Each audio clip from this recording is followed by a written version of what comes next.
Today I'm going to teach you guys how to create a chart that then you can embed in your PowerPoint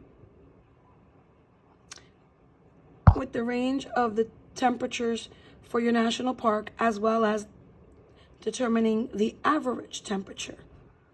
I'm only asking that you use 3 or 4 months. So I chose a park that I did not assign. I chose Zion National Park in Utah, and I researched Zion National Park weather by month. And then it gave me an overview of the temperatures. What I'm going to do now is take this information here, let me highlight it for you, and I'm going to place it into the chart or into Excel first. So I'm going to start here by saying this is going to be my month, this is going to be my highs, and this is going to be my lows. And this should have been months, excuse me. So in the particular case, I have to move my phone a little further. Let me make it a little bigger. In the particular case of the information I gathered, I'm going to have September. And please forgive me, it's hard to type with just one hand. September, and then the high is 83, and the low is 53. Then I'm going to have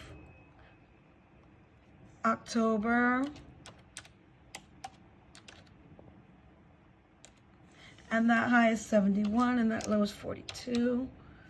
And then I'm going to have, oops, I spelled October wrong. Then I'm going to have November, and I'm going to have 56 and 30 for the highs and lows. And then I'm going to have December,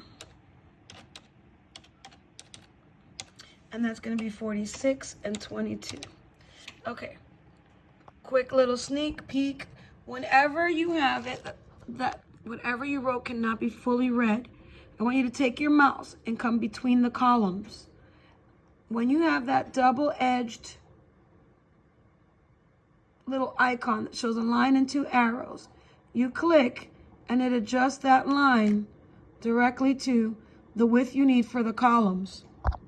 All right, I'm a little fancy, so I'm going to pick this row here, and I'm going to format it by going up here and creating a bottom border. And now that I have it, I want to create my chart. So I'm going to highlight all my information. I'm going to go up to the top to insert, and over to the right to charts, and I want a 2D column. Once I do it, there's my chart.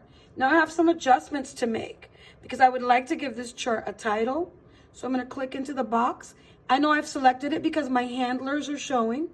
I'm going to highlight that text and change the name to Zion National Park Weather. Sorry. All right.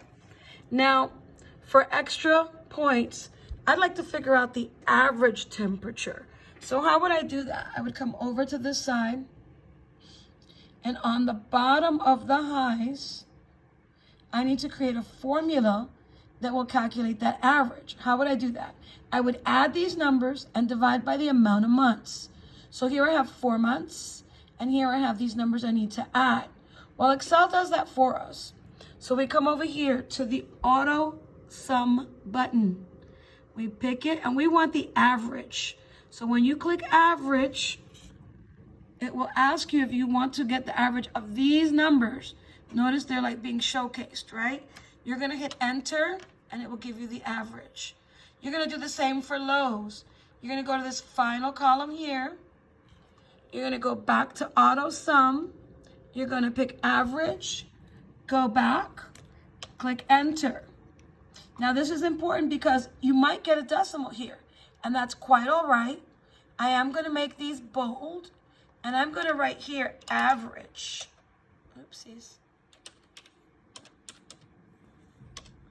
so that I know what this row of information is. Now, Ms. Fernandez, how do I get this picture into my PowerPoint? Okay, so first things first, you have to open your PowerPoint. So I'm going to go grab a PowerPoint. Let me grab one. Let me just open a blank one, actually. Just be easier.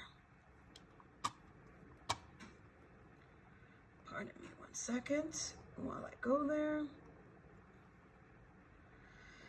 My computer's not as quick as I'd like it to be, but we're getting there. All right, so here's my PowerPoint that I just opened. I want this to be completely blank, so as I explained to my children before, I said you need to click here. When the handler's showing the line is straight, you click your delete button, and it is gone. Click here.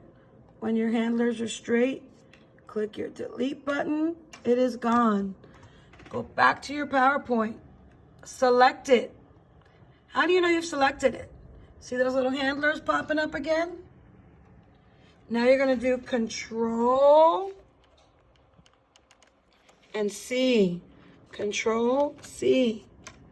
Go back to your PowerPoint. And then you're going to press Control V. And now you have your chart. You're going to use those handlers to stretch your chart. Can you design it by using one of these options? Sure you can. But I want to get extra credit. And I know my teacher mentioned that after putting this in, if I tell her the average, I might get a treat. So I'm going to go to Insert, and I'm going to go to Text Box. And I'm going to place my text box down at the bottom. And I'm going to write average. Stretch it. Average high, which we said the average high was 64. And then I want average low. And we said that the average low would be 36.8. If you're wondering where I got that information from, remember, we had Excel calculate that for us.